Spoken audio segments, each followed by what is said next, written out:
ye ni mwera no nyame so fa ye no mum de ye ne nkoa nyera de time nyera di tree ene nyera de mpe eno nana ye was in Moses one a day. I won't crow them. Nadia. If you down who made that, Mukoshi up a pair, 1 7 no more. Ha! 2 Corinthians 4:5. 2 verse 5. And yeah, who are 7 years day. No,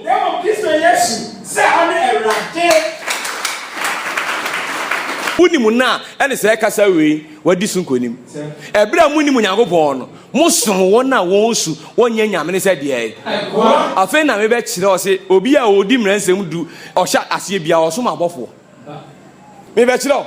And only your next topic ever. Obia, Hanobe, see us unhunagopo. And you unhunagopo, or my also, or more musu, or munya yame. In Jabo for munya yame. Maybe, and so I'm no best more. One more no best more, and ransom unity. So I'm going to try. I want for share. My main team through here. To America, Galatians 3 verse 19. Acts 7:53. Hebrews 2. Emrana to 20. Send the pie cause we are to Tumrano, because we are yet at the bonnet, because of Munya who are dear or more. And nothing or the car home or ye did the tray. A home of us who are the Ebe no money, no one now, one fancy or home done in the cacao or mammy. Say, be a home for swear they call heavier. I can only was on chassis. Now, here you did not idea now, still almost to your point to me, or yes, it will be in a diachero. Actually, Nipa. Now, a bony pum. To Moses catch you, on your go at the Brem, send a bear in Hubert Namos. What you say? Hey, a bull who not one anti Basa. Then, yes, it will be all day by Jamonka into Mumuntu. Because I need I'm ran out to 20 no, they can't. Because he said, I seen you, Bosch and done as soon a bad day. Genesis 49. Genesis chapter 49. 8 to 10. Yeah, go. Dear. Who know you, baby? Quite. Well, Jama back or two.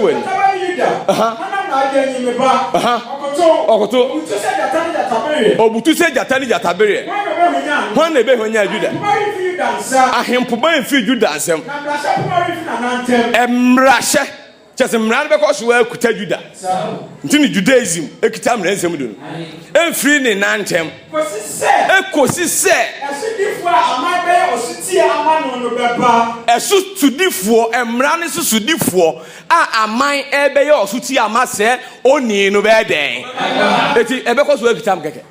Entina wa, Emrana to 20 no the can. Say Entina one goes in Bosch and you ran a bad day.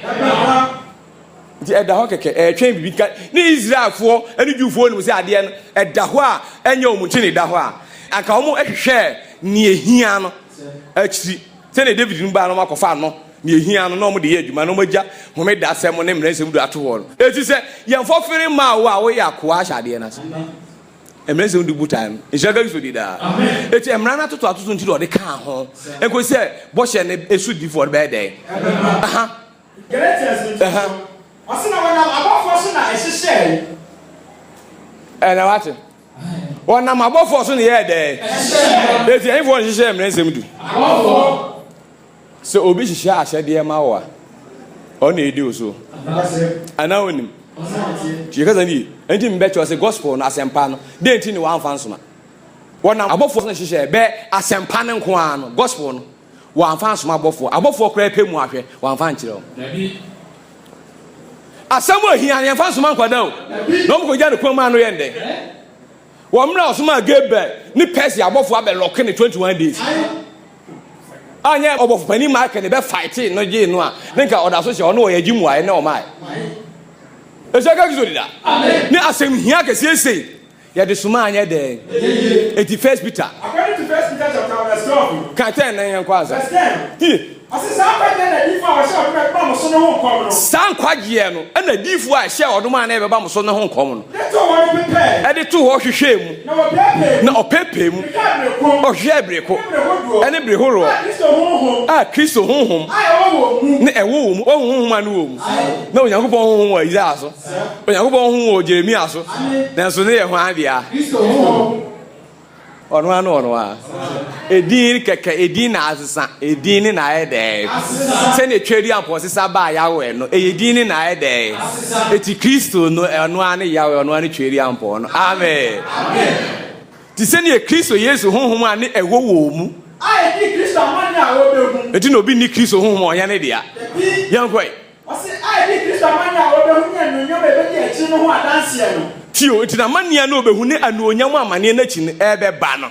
na ewo adifo no ma edi adanse enti ne wo so oba na obefofere ema ebam ne yesaka anuonyam na yehwere ye no kwai afeti wase wana oyi kire won se enya mo ho na mo soma kasempa no na yabona wosom ka ansem anansen mun na wosom enya adage di omo ho to ho e ka asem ne de to ho ma ye asempa anansen why then wana wode on program a wosom afi so ka mo asempa no aka kire mo onzi en fa e penka ya age soma ho konkru free soro e ba ansa no matimi a proclaim gospel no enti sa wu hu ne kada etin be bi omoja gospel ne kan because we the la e ma ya ontimi nka ene crop also e pase moti nti aje ode ne ko Mordecai anom he ne mra ne ho na dadan mu ho na na obetimi ye ho de ye mfa ho kronkron asem bia ma adwuma because ye ohonam ensem to tamu a eni ewu sa wale be so aje unya ho kronkron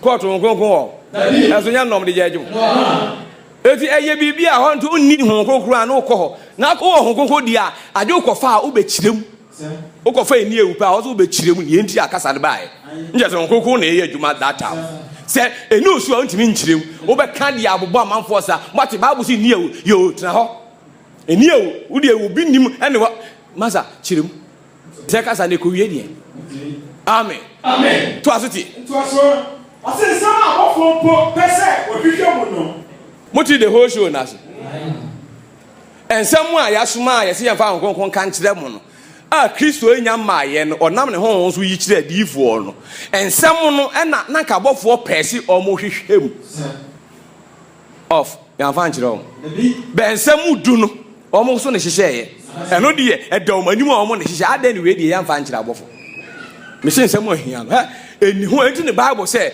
Hebrews chapter 2 ni se de Hebrews chapter 2 verse 1 of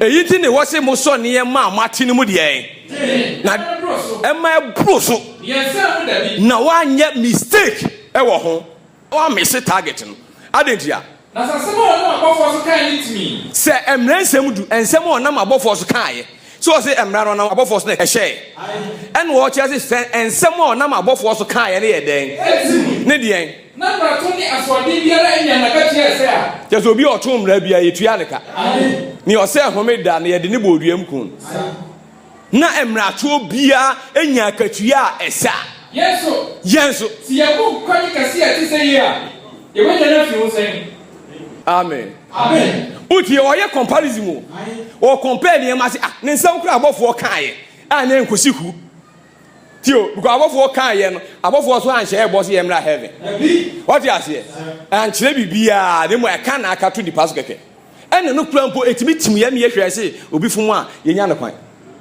ene o se eno kura nya enyina so a yen se ye mu kwagye kese a ti se wi a enkwagye asem ti age ono asane de asempa ne ba no ono be first person a also proclaim asempa ne ye dey e won kurase enyina de kire mu oso ochi koka Onyankopon ahini hu asempa e konkurase ni nkru ono a amen di emu kwagye kese wi a o se ehefa nipa bedwane akọ afi as 7 is there 53 mo amunya amra asane ehefo hye ene wati ase enso mo ntimi anye de titi ase ase abofo ne hye emrensem enye Nyankopon enye obi abofo ne hye ni ene nka Nyankopon ebe ya fa ho no me ba be kire o ni ene nka ono ba be because we dey la parliament mo hye ade mo de bre president no o wi ade Oma approval.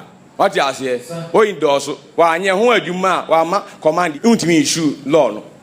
E shaka bi so di da. Amen. Na no kire say parliament na here dey. And she share constitution.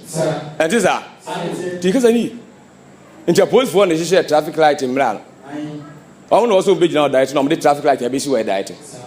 Inti third da omo aba pa no ma stop for traffic light no mo diet. E hwe a omo see traffic na too much me boa. Eh omo mra. Omo suduru ha omo twom.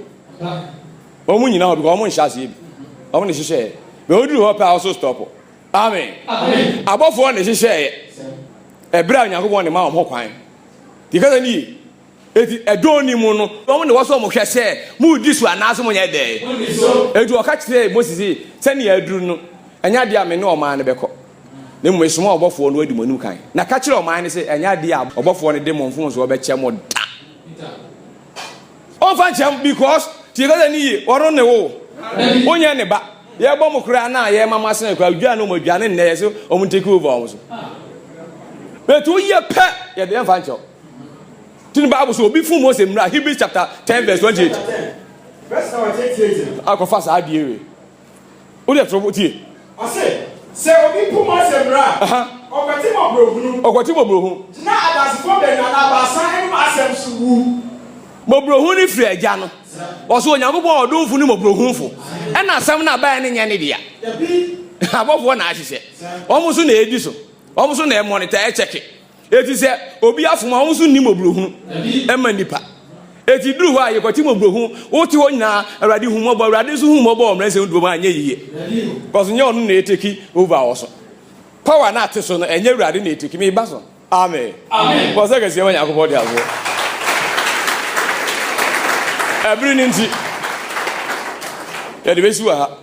Kristo aduma ye be kire emra no efare ba ne enti ye nam so ware bonsam. Eni eti ye nam so esom abofo. Ene ne otwero emra nsem du na kasankasa finally otwero de hye akoma daka nim. Ye be hwe woni ko a otwero hye. So te say esi Nyankopon nsa no ntwero ye. Ye be hwe finally Nyankopon ne twero hye mu ana. Obonsam anenete. Bonsam obeda da garden of Eden. Suban ya odu ko hyem, suban a odu ko hyem oduaba na okodi yen. Hwedua nisu. Hwedua na okodi yen nisu. Ni hwemre nsem du. Me chi ade bi sisi ya. Ko Genesis ni emra nsan ma beto aso. Ko Genesis chapter 2. Hwedua nisu ni hwe emre nsem du. Genesis chapter 2. Ni suban na odu ko hyem, suban ne ni odu ko hyem. Nyinya foforo nka mu nye ohoni bi na de ade. Ho abra abo no. Bonsam. Wanti ni ye wo no se kasa. Bonsam. Eni e wo sa ware, hwani di e. Ono ye wudifo ofin fiase. Eniama ye bosu nyina ye kire bonsam su, bonsam no, a wakoje no, esu a odu akom. Eti we nyina afi nipa musu na eba. Yekaza ni, enti Nyankopon so ne do. Nyankopon one hwan. Eti onu so beyi ni su a kire o. Na akofa sensu no, e de aba obra da so te bonsam su hu. Ese de wo ye de. O jeje so. Kwai wo se de. Genesis 2:16. Genesis chapter 2 verse 16. Kwe esu no, kwe mransem du esu no. Na fe yenko. I say, there are Nyankopon share with people say. So ha ni na Dibi. Na papa ne boni hu bia no de. Inni Papa ene boni hunu. Boni hunu so be hunu boni. Teacher boni hunu. Eti dua ne de udi pa be hunu boni. ade Ebe mo hunu boni. Fa no to 1. Ko I say da obedi bi no. Owo na obewu. Eti dua no ene owu e connection. Owu. Afe okodi. Ya hwa ne be se pia film. Ko Genesis 3. Genesis chapter 3. Ha? O be kan dia chiremu. Eye nimdie ne Yakobon akita na ode tro ne ngoma. Nyansa ni nimdie na ode ye ne bibia. Eti emfa wa wu nyansa se common sense no so de ase. Emagina ho ke kan Bible. Na the wisdom above and a church the Bible no and the troy. Deep things of God and the knowledge of God in her day. My God. Send a year dear neighbor. What they have baby be cool. Up to date will be any mudian. Obi any mun enti adua no. Me catch say o na o ho no senyo o kasa. O de obekasa. O ti wani o zo obi kasa. And e ko kire o kire bin so obekasa kire. Ko o se de. Genesis chapter 3 verse 4. Die. O se na wa ka kire o ba no say. What? O ne ye de. Ka kire o ba. O kasa. ɛkyerɛ sɛ ɛnyɛ ɔwɔkan mesi Genesis no symbolical ɛgyina hɔ ma biribi na ɔwɔ no ɔyɛ hwan ya ɔtu ɔhyeaseɛ no ɔwɔ dada a yɛfrɛ ne deɛ dada no wɔ hɔ on the garden of Eden ɛfrɛ ne bɔnsam nti bɔnsam ho asɛm na ɔka no na esu a ɔde apue baa hɔ ɛyɛ ɔwɔ bɛnyɛ ɔwɔ kan na emu suban a ɔde baa hɔ no ɛyɛ ɔwɔ image a ɔde bɛkyerɛ ɔwɔ no ɔno nso ne aboa a ne ho ɔfɛ papa ɛwɔ mmoa ne nyinaa na n'ani so ate ti wɔn so ɔde fa saa area hɔ tɛlɛ wɔn esi na wiase kura ɛfɛ pɛpɛpɛ a na ɔde afa wɔn so wɔn ani bɔ so a akyew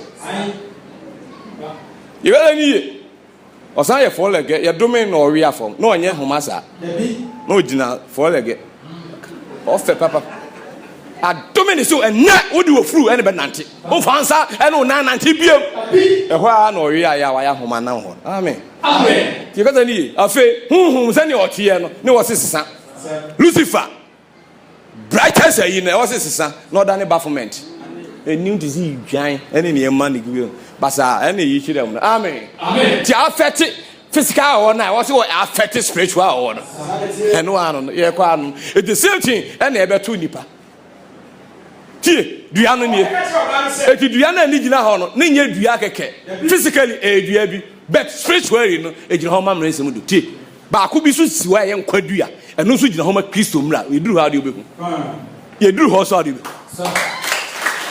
mmra mmienu ne gyina hɔ so tɛno ne baako bɛ kum wotwa wo tan ade wobɛkɔ wuo ne baako de kɔnkɔn iwe yɛ kuyɛn ne awurade ado na fɛ nkwa na pia nkwa ne nti yɛ pam yɛ firi ɔse yɛ mmie ni ansa nkosi yɛ behu owo na ɔka ho asɛm ansa na wɔyi nkwa na di na asa ɛde kɔ yɛn kɔ su no ɔse ɛnyɛ owo na abɛ dɛ na de yɛn wani bɛ dɛ ɔnti obi ekita mɛnse de ɛna adwene se ɔne kita bibi paa nti ɔhwahwa no sɛne Romans ne kae no ɔfrɛ oyi dani na ɔhwahwa ho ɛfiri sɛ wonim biribi bia na wokita mmerɛnsɛm du nti wɔ sɛ wotumi kyerɛkyerɛ hɔ wontumi nkyerɛkyerɛ hɔ saa ne dua ne yɛyɛ wɔ ani so nti wohu mmara no a wohu ne bɔ ne ɛyɛ ɛna wohu ha a wɔ se obi ka se ɛnyɛ ade pa a wɔ se yɛde yɛ ho kɔhyɛ mu wɔn sɛ yɛfɛ nti dua ne dɔɔ ne mu a no wɔahu dua ne bɔne a ɛyɛ ne sɛne Nyankopɔn ka fa ho bia wɔahu ne saa kyame ne yɛakyame nti ni ɔbɔ dua ne si hɔ no ɛsɛ ɛyɛ bɔne ne owuo bɛɛbo nsɛm baa mu na ɔsi tɛn ne yɛ ɛda ne ade pa na finally owuo ne bɔne ne bɛyɛ adwuma the same thing ɛna mmerɛ nsɛm nyinaa kyerɛ ni ɔde baa yɛn aka nsɛm afa ho a yɛbɛda na di tie nsɛm a Nyankopɔn yɛbɛkeka fa mmerɛ nsɛm di no wode yɛbɛba so Jaga so dida amen no fe ɛde voice ne baa yɛ afe akɔyɛ ade fɛfɛɛfɛ amamoa ɛno nti etwa sɛ papa ni sane bewu ahwie ne mogya ɛde pata ɛtimi establish new covenant ma mo de ba ne nkyɛn so an ade ne yɛ ɔfɛ ade na wɔbɛwu ɔho no ɛbɛkyerɛ ɔne asi amen kwai ɔsɛ bɛ Yakobɔ ni sɛ da bɛ di no wɔni ba bue na mo ayɛ sɛ Yakobɔ ɛhu papa ne bɔne sa yo ɛne Nyankopɔn anka nkyerɛ wona wo ba bɛka Nyankopɔn ka ase mudi amani bebie no mada ne onu Nyankopɔn ahu bɔ ne ba on kan ye won se wadi kodu dia bɛhyem bonsam wadi kodu ɛma na ayɛ fɛ aya de pama nipa ɛno ne mmerɛ nsɛm du ɛkyerɛkyerɛ ɛkɔ wie okotu pɛ no aka wate wo se wo benya nkwa ɛde nkwa na ɔso obenya nkwa ne mu die wɛn da nkwa ana se nkwa yɛ te ase ɛno ti wɔ se sɛ nkwa nku na magye Kristo adi dia ɛne nka mo yɛ mɔbɔ ye kan kwa mienu ni wo ho ye odan kwa eternal life and ye won kwa ewom eti se ye ka se bi afa bi ho a aya check enkwa ko a wo kan ho ase wona ne be wale wasase so eno ne nkwa obenya eti ha na obetna eti wo ye de eno ne uhia wa na open down kwa after this life was unya eternal life e ko tena Nyankopɔn nkyɛn awu eno na the garden of Eden ene ye betwa so ama ene ne nkwa akɔye abritia bi etwam 10 na ɔsoro asan restore back dan kwana mawa wasan de ade na atwa nkwa so no enu mu na ɔse opɛ nkwan yi a wote ase awurade hu nipa mɔbɔ amen to aso tie Ohun se duane yese o ede. Na eye niwa ede. Ohun ne boni biem. Be da Nyankopon kasa kire o de omuhu ye ma o twon ho firim. Se duawe di am be huru boni. Ube huru boni because apart from dua no, hwi ni ho e ba huru boni. Na e ba huru boni wie pepe a dua na be san di o so. Sanity, Diana Bessan do so ntimi ni so da. Secret ya homu no. Ko ne powers no no. Abzuwa hu tumi bi. So di ase. Uhu ni pepe ni munku ma chichiro. Wa ba shadow, o be di so no no. Wa hu na otwam pepe a otimi nya. Be hu ni pe. Na semwasi. Eti ni Nyankopon hu na o se ehunu no no ehia pa. So di ase onye hu ni pe a ne je se wa take dominion wo so. Ye no do so abede. O se bra mu ni Nyankopon no o de ma tumi bi se woni mu so ne na ma hu Nyankopon so ahunum amen amen o ka Galatians 4:8-9 isaka bi story da amen afa dua no hu se ye den na eye aduwa fe ne edi kan ko na dua no edokon e wa kono akono nye dua na nka meni mu akono sa no ne de ba dua no e ba ye pepepe no hu se a e kon do ewura na se anya no tim na nsem du o kon do obi pepepe anu afa no bo ni so wa dudu awan hu what du abana di me ba so o de kem e be funu amen amen bo za ka se ma Yakobo di aso afa ye for filia ma nti wo se ye kire ade na se nyina ye ko Romans 7 verse 1 Romans 7 verse 1 o se amase anuano munim na kasa chawo na onim na no se de asa na di onipa so bra o de ti ase nyina aha wo na wudi ne so ade no hunu pe a be di so me ka jo so nya hunu pe a wo be hunu bone no ya na ni hunu ye pepepe a ye ne pepepe ne ateki dominion e wo di paso tuchu mu ta eno na ebe control untimi control mransem du da mransem du ne ebe ode me say traffic light no aso red na wagina no any traffic light one na edi ndi ongo so traffic light so one edi wu a wagina tali da ba ne so because one so red anka obegina o so no say stop don't move e shaka you should da enye nya fofo nka me ho eni awusa wa le no ho na kasa enyem na neka enyem nti na atu oye jinza enu amuasa enu aka ho adwom etu oni mra no ho na edi ne yogo so ena da bia yedi mra so ubetimi edi mra so ho anti ase utwi no bro ko he bro for say na tie the Lord has what dominion tinio kita dominion enu wo a wo ye just obedient to one your master One year master. And your master in your audition. Would you obedient? A servant obey your master. When changing Mukasa, Midim Rasu, Midim Rasu, all can obey to us. To me, and you did it to me. So I tell you honestly, America to me, dig Ghana to me. So it's sovereignty. But America cannot see our Ghana better. Or Sham Raton is here. One should know smart and no ocean. A shaka is with that. Honor the Kazai. Udi enyaza eti tumi bi wo ho a emrense na ho no ade a piansa na ebetimi akọ off ema ya atwe mu tan ne mote wo de wote ho a adwuma odo obeye ne ema mi ensa ani free emre ni mu ba dua no afa yen kom rense odu ko 7 aha o se eja fe president eti ya kan sa ne afa ye ka ko wie sen emra ne ye boni ana ye pese ye hye se mra ne ye boni ana yen kan sa da obi obeka che o se mra ne ye boni bia da bi and one can say, born it. Emum tea in every Senyam Ranitia, and coming in bonnet. And yet you are in here and coming a day. Mitchell, you are listening, and him ransom. Actually, I only copy it. If buy before you know where it's them, Monfons were my yetiano. Not 40 year damos. So when you are the end of by and a fena, make them was here. When you then the Bible say, Bonnie, the pass free Adam, so ever see Moses. Then you know Kasa. A Chelsea free Moses by Yemuana. And I am born. No more fena, ye huna de Kwa e kum yen. Moses pension do in a bit. Diano. Em ye hunu bonnet. And yet Diana came in bonnet. And ye bonnie e hunu. Eduya. 1. Oh, ewo Dianim. meboa yebehunu owu 3 akono enso hyem du akro na o ene ema mi enu so na ekum ye akono no ene bone akono ni se e wo bone bone ni wie eduru ane di owo na ede efridien dua no efridien afe yemra mra nsem du emra du ko afe ni mo se enye mra ni ntia akamini bone mark no enye dua ni ntia akamini mu de ai bone enye mra ni ntia akamini mu de ai bone ti bone hu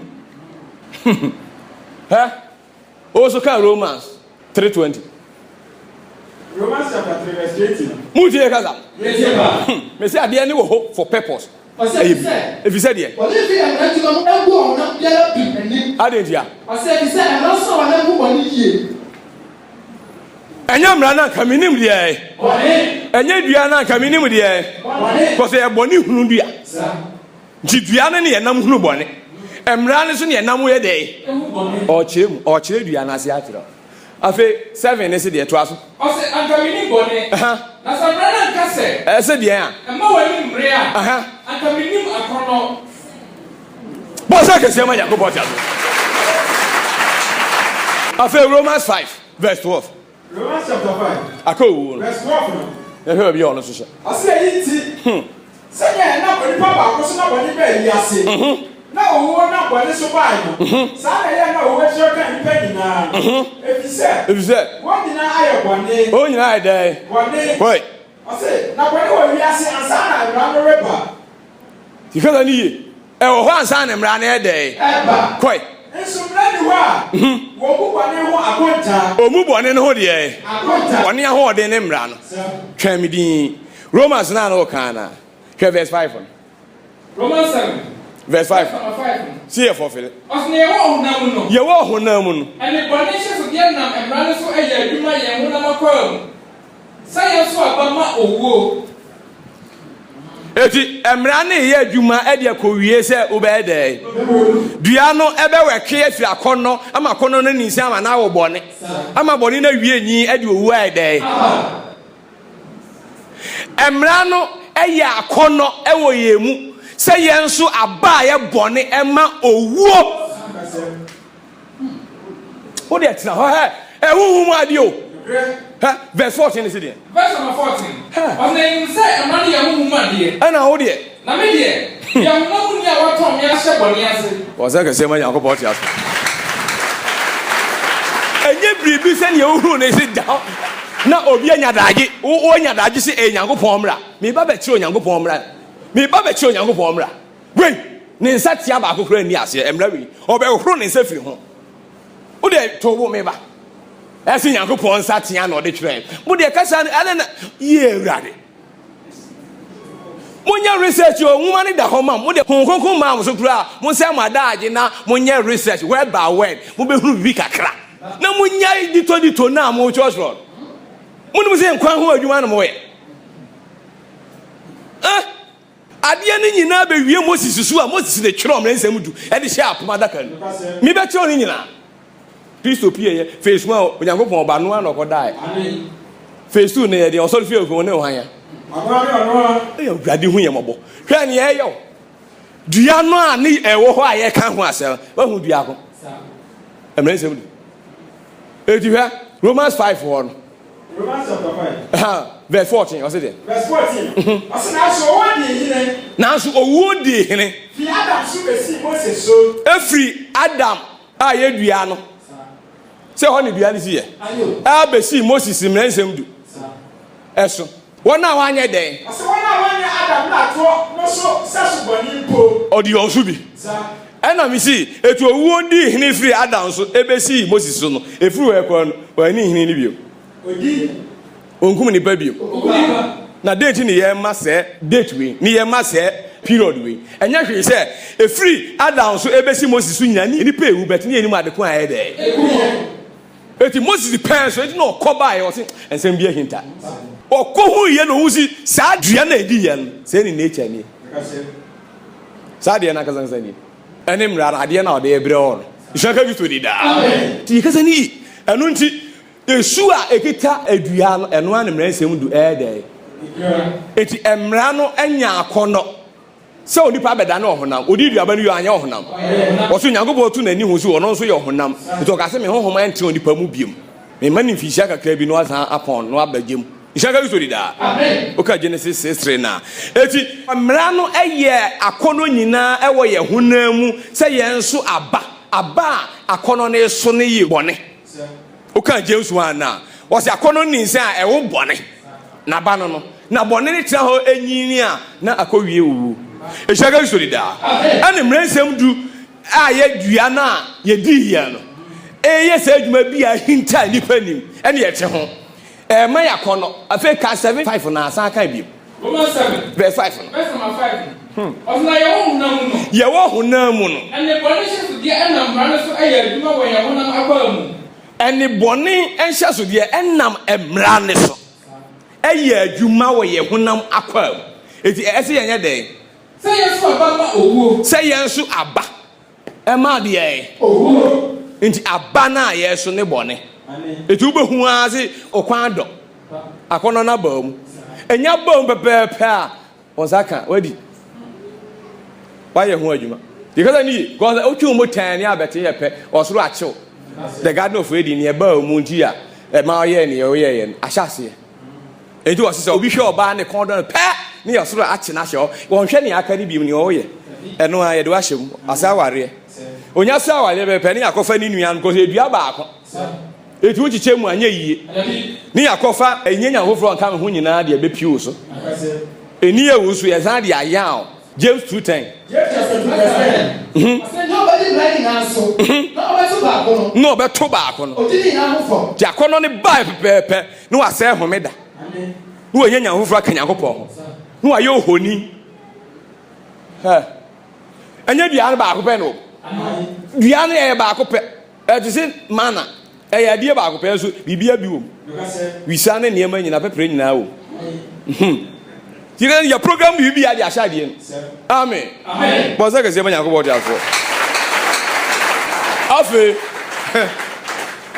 Tramika here 1 Corinthians 15 verse 56 1 Corinthians chapter 15 yeah verse number 56 okay 55 na answer verse 55 osi owo nkoni die wo he and nkoni mi die wo he koi owo wo wo he koi owo wo bone owo nwu wo ye ene die bone kwechensi na wa ha no se eno ani bepie owo nwu wo ye ne bone nti owo we na ho oden ene bone no ye kan ne nwu wo ya ne powers send your watching the power free upon chenimu nti mu asa na ofeze onye obi a oyobi pa wash your to ho no ko atina ba ko sempe ene na nka onim njaga usori da amen da upon cheni be cow ube di seconds ube ti 10 seconds enti no on ka no na so otimi card ya masa ye boy ni tete pepepe wo so ko diga ni ye go so bi de ko twe de be ka enu akun nipa ene ono akasa nsa na de ni buafu aka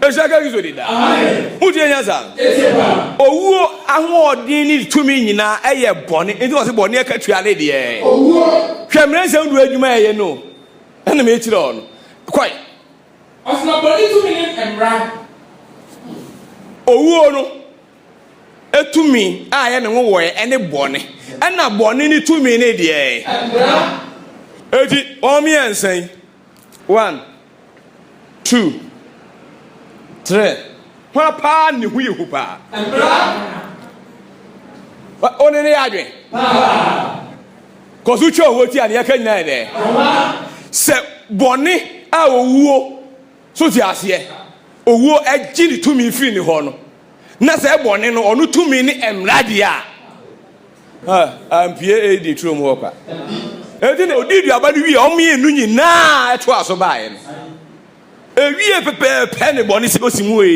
owo osu se ene edi ehwo asaman de onyampi onyam asase wie so ena ote wo eye wo mapo se enye dra mbeba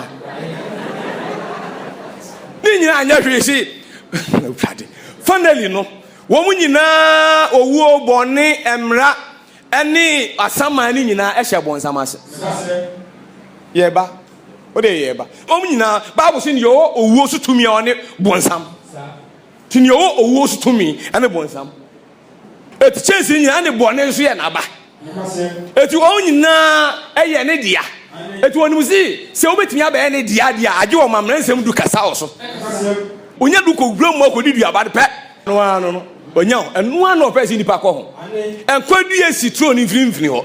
Antimi ankɔ ho Nyankopɔn representative. Eni gina hɔ no ne bonsan representative so gina ha. Eti oba yɛ no fa ankɔ Nyankopɔn de ne. Masa bra. Iminya kwa ni mo so. Denti ne pam kɔ ne nkyɛn. Asase wie no ɛhyɛ ne nso. Ya pam wo afiri baabi aha nya ɔdia.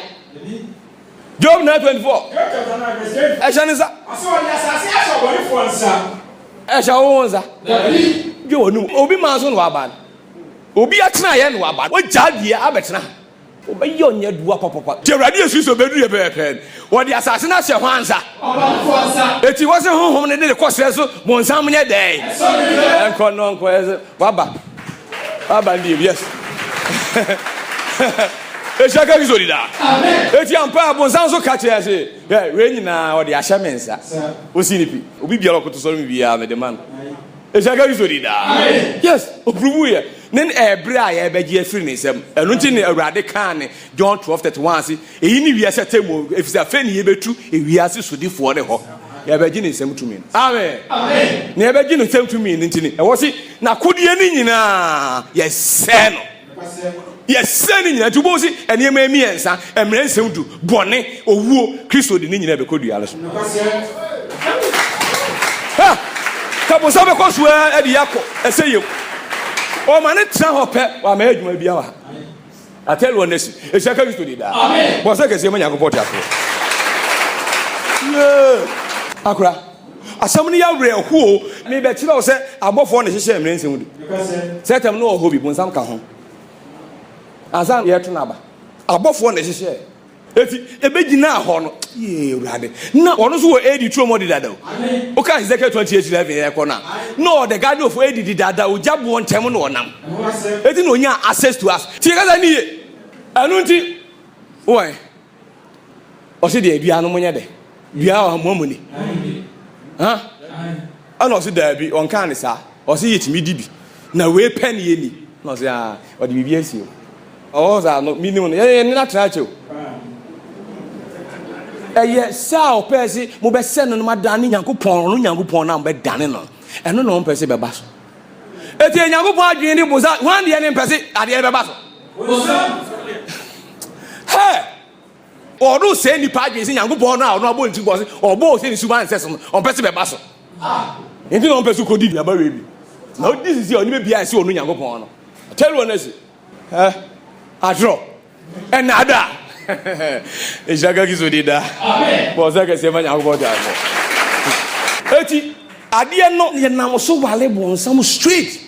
Cause eno no eya tumi ade. Hwe me eno na me be kira dua no adwuma be ye nyina. Eho na me be hya ase. Next time we hya ho na ye be hya ase. Ye for fie wie ansa ne abowurem. Because ni obechi direct say na so wale bonsam ye wie pa gidie na be firi mu aba no onyankopon de be wale ye nam na sem du so wale bonsam nti wuti hu ni nyina na ache ho woni mu ni oye ne dia twem wo de twem ade na e ho se ehye dam ye hia se bebe di da yi na di kire Moses ne sati akra on pese wo de be asofo no o mo fam sati anka o because ni humi da nyina o se no o mo fa nya adwuma Awurade Yesu so ba anka o se Moses akonwa so ne trofo de Pharisee fo atena. And some of them catch them at the next one goes over home from such a crown soon be. Oh, no, say, and coffee. For so is, but Bessie was a quiet. Cock, who yes, so out to Paniacho. And none of the chess will do or one horse. But yet the own find it, and you move follow.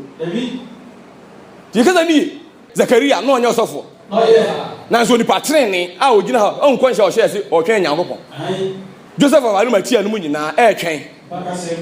Denti Nicodemus mracheni a wacheche mranse mudu e wo home de eye wan e ba Awurade Yesu nchen kokuom woman me say ni omo keka de omo keka hu say emfan ko ba bia they are waiting for something na o wa benya ho de timu afa hwe entuso duru ntin no ma no da ho no And to so do. And you know about question say, Nyacho for some moji and melon to do. Ne am ready assent no at the Cassia Gideana woman. Mojato. Gideana woman for failure mamona and them among from women. Mojanoato. And I'm so do. And no a peer pa, yanin to so do. Ofa Gideon pet, onion to so do. Ofa Mensem do no send a dow pepper and so do also come home. Because the lady are so for you. And then to so do the boy idea, and was here cause kitem.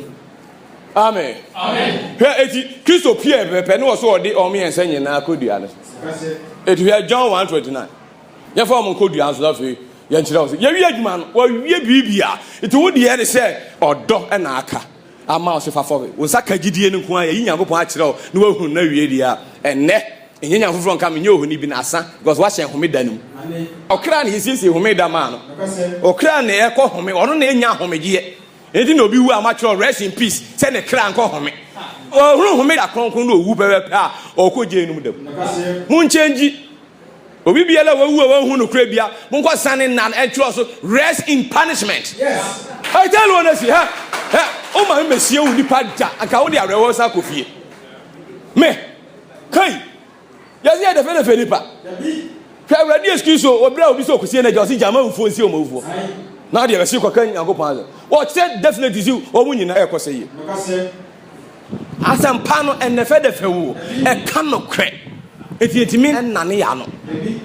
Near Virginia obituary, any tribute near Virginia and no better say, no penny was some will serve rather any qualification of visit and only then that been a year yatum. What more you to me? As only a cafa, as you will be where and can achieve somebody, and I have to sell my 37 to say, I go boy. To Joe Becker was one baby board. I can't hear, I turn on and want so much then. The brow that one. One baby board. We are one year, one here, do Becker and who I'm running. Amen. Amen. What's the same when I go about the other? Here. I didn't see him. Who Christ was over? Now say, I know, catch your say. On your couple, Grandma, where you ask about the quantity. Was I guess here? It was about the Ibo. Bonnet, Emra, and Uwu. Anybody has Emra? Therefore, failure, you in the Atamato. 3 go, 3 come. What do you mean? So we are busy with Shannon. And they call heaven. Amen. Amen. What do you answer? It's a day when the who Christus who appear, and eh, and you are no more motivation for, eh? Grandma now, where you born the corner you on one more chain. Amen. Amen. It means, say, or baby, you born the idea. Ako. And these are any to America. 1 Peter. According to 1 Peter, chapter 2. Chapter 2. Verse 8. I said there. I said, no, I saw your money. I want to go the other so. One second, see, man, alcohol. Oh, yeah, dear night day. See, because I need a buy, and I will be soon a buy. Sending down when you papa got personally bonny buying. And what's he in your be back up, no, but father any day. You're gonna need 1, 2, I say, that's what Adam won't I say, I will offer more. Maybe be a watch it. Do the password any anaqua. Papa, we are go for Musuaba. And yes, here, when you pa on your Musuno, no man may you Musun in Free Hongo. Go be watching by. And you be our no be Musunico, was a sir and Yanocre. No, be watching by the end of Yanocre. No, be obey your corner and Yanocre. And now, why? Your best idea be free, no what me do a coach on 1 year. Oh, I dream. Bible say much every Christo Queen, the simplicity of Christ and the age man. What's wrong on any day? What? We are going to finish you. Yes. Tell one nation. It's a good to do that. Tell your buyers, Anna Beco. What do you answer? It was swab on any echo. And now, who 2 minutes born and is that? To America, 2 Timothy. According to 2 Timothy chapter 1. Verse number 9. One on our year. No, do a friend who cry friend. And yeah, you must. Amen.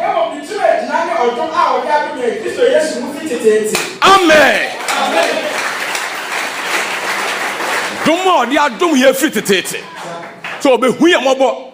Adam aso de ni nyina achi cause enye ye fort obi ni dada ye. Etidien.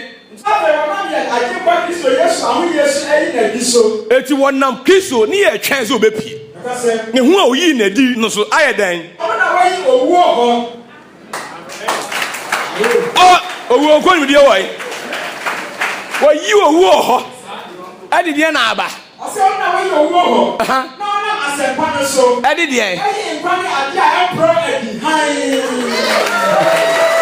What they told you call the Garden of Eden or restore back. Yes. They say Diana when you call. And don't ever see an elmo. Diana do a woo only one in the buy. They say, oh, mommy, no call. Because I want a batch. Diana, dear, a penny even home. Because I need Diana, I do a woo buy. What you say, or no new dupon or be any word more, but swan also the narcosro. Amen. Because bra for failure mammo yin and was ye pra dear no so ya beni wie echimu ya na waka mefin mo pras ye nyina na ye kwoto awu ejaga gizodi da amen ha na faith me aye nkwan atene de amen amen they say ya emra no nko he tuamika yanko Ephesians chapter 2 14. Ephesians chapter 2 verse 14. Asina oni ye na sundue. Wani ya sundue. Waye mienu ne baako. Eden ti ne koye mienu. Anya hwe se emra no ne baako bi bata ho. Ane baako da adaka ni. Nti koye mienu. Moses ka kire se momfa emra nwoma yi enhye Onyankopɔn apam adaka no. So ti ase ne entena ho ni mu adanse. Eti ne emra na koye mienu. So ti ase we ye ordinance. Enum ne Exodus Leviticus no mo nsensem a ho nyina asofodie nyina num ne wo ensem bebrebe nyina e wo sa enwoma nim nshaka biso di da amen na 10 ne pe ne dada kan ya fa hwe ya nka ho 10 pe ne dada kan abopon mienu pe kan first king chapter 8 verse number 9 asi bibi ni adaka nim je opo abopon mienu a mo se di ku mu age abo abopon mienu a Moses ye da edi ku mu eno pe ene wadaka ni jadaka ni bibia anim eka 10 no amen amen eti se ya nsem horo Moses twiro ye bebrebe ne homeda horo ho nsem ene tight ho nsem ene asofodie ho nsem ene adware ho nsem na fa hye ho nsem ene aforebo ho nsem ne ewo ma be eno na mo de hye ho ni nyina so be fulfill ni nyina eho so fulfill ni mienu nyina we bo si ensem a ewo ho asofodie lewi asofodie atwam wa fulfill ni nyina tight atwam wa fulfill e be che oni nyina mako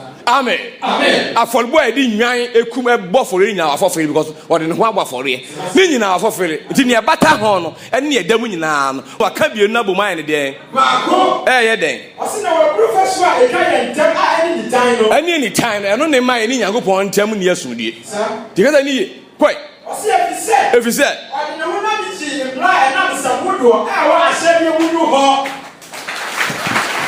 wade ne honam ayi watam kwa nipadua no ena odi beyi mra no ho odi yi mra no ene ensem holo a wa hyedie num ene ye keka ka ho ni nyina e de ko he asina odi wo be ni nyina abo odi pa foforo baako na kasa mu e odua no so amen amen o se ke se ma Yakob dia zo because owu ko bone nso ko ni nyina e kodua nso owie ni also ka wie a obeka just it is finished it is too hot finished that's what be wie two wie pepe a tell me Romans 10 verse 4 tell me wansa eti what the kodua sam e confirm bi ma Colossians 2 verse 14 Colossians chapter 2 verse 14 na obepa yeso san ntroye obepa yeso ensa no ntroye bi wa popa ni nyina aha wa hyede mu aye dey me sin sam na ya kan de agu so ya ni so ntimi hu Nyankopon ti nyanya mfo nka ho ni sa ensam ni nyina ya kan de agu so o ya ne dey wa wonim na akon do obi a akon no so ne ya de to ti sam na gu ya so no wa popa ya so ya twiro ye no wa hyede mu a egu ya so no na o ye dey na asenya no ho na o ye dey it wa ye dey na odi ayi fi tem and odi ayi firi ho ko tena so yayi afiri ho ko oda so nyina ho yayi afiri ho mra se du kan ko abe hani pakwa tia sum duem na hwe bi age e kofa azani aba heaven ishaka gizo di da mu de nyansa o de yi ne ho tie eti wo wie ye wa mfa om ho anche om wo mo anam wo so nya akwan di etumi wo eso no obom naked they were naked maza ya fa anchire wo ntia ishaka gizo di da kwai ase no ro pani de tumi de yi won che fan di won sini edi wo so koni mai ishaka gizo di da eti no bi se owu koni mi de wo tigida ni because koni mu de ni na ne bone e na e kon eti wo anga sa ugina fast ishaka gizo di da afetu aso ose abi ti mo ma obi imu aten abiane ana amanie ana afashe ana asafofro ana humenda fam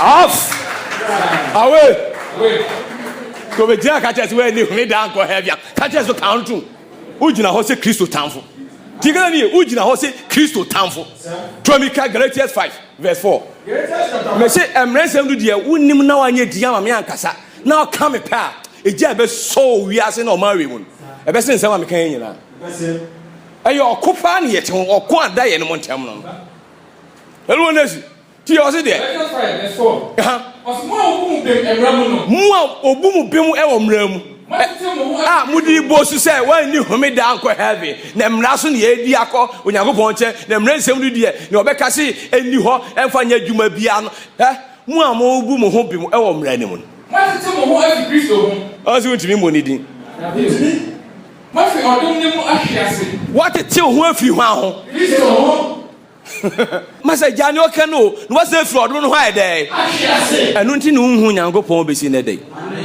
ono awai ono ani watete ho afiri no ho na mo mra ni ti no ebi o ka che Jewfo se mo amfiri sa ade enum mo anye ni se me no mo be wu mo ni mo Ishaka gizo de da amen because o se wo firi mram emu obi abem e na wo gina mu se emre nsem duaa na ade ko homeda wa ni su anko heaven ni bi e na homeda na ye de ko heaven ni ya wo parent cha ko no se o mfiri ni wo ka ho asem emu obi abem o fo obi anko heaven e wo mram wo zo chinchila o de bebe ko e de man so kura no mo ni Nyankopon atwe ni se ya me fa anko heaven mra no eti ni maba be ho adwuma ma wo se no no ani betre Awurade ohun ne ma mobo amen Awurade ohun mobo amen bo se kese ma Nyankopon trafi onye otini ni betu bedu olum a kire amanfo akase tia obi a wadi ade eti me medafo kase tia osum nyina Jewfo no shase why because omo claim say omo ye righteous in the face of men be omunai the true righteousness no he knew because atale na hye no e hye no e nature no enye righteous be outwardly no so the affair so so say awale onye sin a o keka kro na o keka o be omu da bia say aware because of akononti odi boss akondo wa say aware be honam fam no onkoyo e na obi acho eti wo say honam fam de wo ye otini ni mebo a be omu nai akono ne bae wo ye nde oni Yehuda ni obetimi akanta mokra amen na so obufuo nai omu Ishaka gizo di da amen kwasi ya nai raka onipa hu nai amen eti umu no ti Awurade Yesu Kristo Matthew 23 verse 26 now I say for a sin in the friendly ti kasa ni where did you obey you am amre se odufo bia ni frae ohun se yade na mo hwe mu hunu no yi mu hia space you need something to see it clearly sentence ni o ze ne ka kiro enye sa na ade edete ebi Falasini ekremu se we best and the Paul no dwen o se emra fam no me Falasini na emodibo fam metasafo na emra mu training no ya nyame ho ansam Oka Philippians chapter 3 going now. Ishaka gizo di da. Amen. Eti we no di igbo su wose niam na ho ho da mi hu Kristo wo de niam bi kire men. E na bu sisi esumra so ade. Me ko tungu mo sisa ko tungu ntentem. All this boasting. Ishaka gizo di da. Because ohunu se onu Nyankopon na obebu na ten ehunu wo ni mu se Paul nyo tini ni. Ni mu di panin tene. Ono so na eba heaven. Cause atale bi she Paul a ogena nu honam fam a da obewu pepepe bon sound de be bon ko adu edina kogim ebi the tools of Penny Joshua ya de ho beba si ya be kira wale ase ya wo se me establish fatun ma insha God da amen mo je nyansa falasi ni frɛ ni ose kyoku wa ni mu kane twikuru wa ni mu inside no twimu kan na ekiri so efi na ekiri ne so ayde et inside ni hie Nyankopɔn so mansaka gidie ani gidie training na ayo do ɛno na afi wu nam saa de ni mu a ɛbɛma outward ni nyina ayde efi na nkofa outward ne nyɛ hyɛnhyɛnsi sense ni emu no so emu no so ni hia yɛ tie ka ni ɔse de ɔse munnie ma kyerɛ fo farasi fo na atomfo aka sɛ wote sɛ ɔda a wasra ho mo te sɛ musie o so kwa wo si ɛda no mo decorate ne pa ya hyɛ tas na wo sɛ tie mo si shi ade efe pa o wow beautiful ofa yemie so ne nkyerɛ o de yemie ne yɛhwɛ ne yemu agum so betumi agina ho a mo te sɛ ɛda ya sra ho obi o kita mransem du bia o te sɛ da ya ɛda because o kremu outwardly so the ase but inward we di for ekojim me prove what you see anu akoda tell honestly ma mra ho ase ama adom anomo na janu ye bebre a ede ne wahu na hu ya de na akwa because ani wo betumi asua mra kan wo betumi asua mra akyerɛkyerɛ because quotation you utu ni sen ya onkyirem emreze mu do za na ye no ntu betumi abosu active free gira bonten abo bet active free huresi asa na so hwe nim at the end of the day hwe nye dey because any message you preaching about na so enemu ni adwuma bia ye ntu sin no modern now chema bi obi ko gina preaching emreze mu do unya preach pe obi preach Moses by this time go and preach Christ who preach Moses Amen. Amen. Amen. What's it then? What is all that? Yasram. I know who you have. And who will be a who are there? I have. Yeah, Baba, dear, we see so say you, eh, no, no. So, if I seen in the call, I saw them one young no could and Paya Obuna, me knew mean for me near one wine, meant to see to give me the Boniani. We dim wada, now you mean, Miss Andy who made that. Midday come. She had to so to know the year. Anya money that so near. When was you be alone with whom I was any more woman? What a 10 who free Christo, who are through the one day. Congratulations 5-4. What you will? Or soon you see Mupian with Dibimbo. And now your crowds were, but she be now so our banning. What are you doing to that? Oh, house I I saw dinner any fry and I come a primo. For primo you for Kumano until he has been. You need more and in the door anymore. Ɔsi na emudie. Na mumudie. Ɛfunu nɔmpe ni efi nyinaa ayɛ nɔma. Inside ne nyo, inside ne nya. Ye be kyerɛw. Ye be yi omsofo baako a kyerɛw. A mrensem du dane kokoso saa na nimu sɛ ya. Na afi ye nhwɛ. Ɔsoro e be friend hunhum, a friend kra no, e de ne kra no, oje nipadua na ɔda. Ni afre ɔkra no, nipadua na ɔde hoahoa no, e wɔ nipanimu, e hyɛ nkanma, e bɔ bet ne odwa na numu no. You want to be true them, nothing or cran now that could be piercing the appeal. You are watching you want to see something. But you are the floor crowd, oh, our pretty message, my floor crowd, and I saw for a crunch, they can't send you to your home. But somewhere you didn't know him, and near J, and the end of my coffee from Hosen. Janga gives with it. What do you answer? Mansaka Gidiero, now walling a coupon. Nani Yakuponia Yokufa. Now Abraham send Abraham Genie dear, no good is set any man, no bear not down for. Then go that way. Heaven no. When na Hebrews Gideon na omo de e koe. Bia ni ho wu o mrensem dum. Bia ni ho o anya onko heaven ya fa onko dia tramu ni wuni embeja akwan enko asamado. E shanka bi so di da. Amen. Muti enyaza. Asesa na muti se ni patre ni peni. Amen. Amen. Sa na muti se ni patre ni wo he. Ni peni. Yansu Nyankopɔn anim de ejise ya eripa ne ebejo nkwa ana Nyankopɔn ana Nyankopɔn ne ka kyerɛ o se manimu de obie ni ho odi bim e wɔ mrensem dum so dia se na mim na tiasfo bi abim ɛna wo ayɛ saa de edi hwahwa ho honam fam e ma nipa bu sɛ wo yɛ trini ni Nyankopɔn anim de udi fo wo yɛ bɔnefo wo yɛ mrato ni wo yɛ lifrɛ ni nti mu de ye na ize obehwe kira kwai obehwehwe aye Nyankopɔn anim ɔtrenini no anase ubejai ubetena enipa mu ahoa agi fancy saa e de akose yi amen Osumbiankademu ayi ni na bi na besom enkademu Osumbian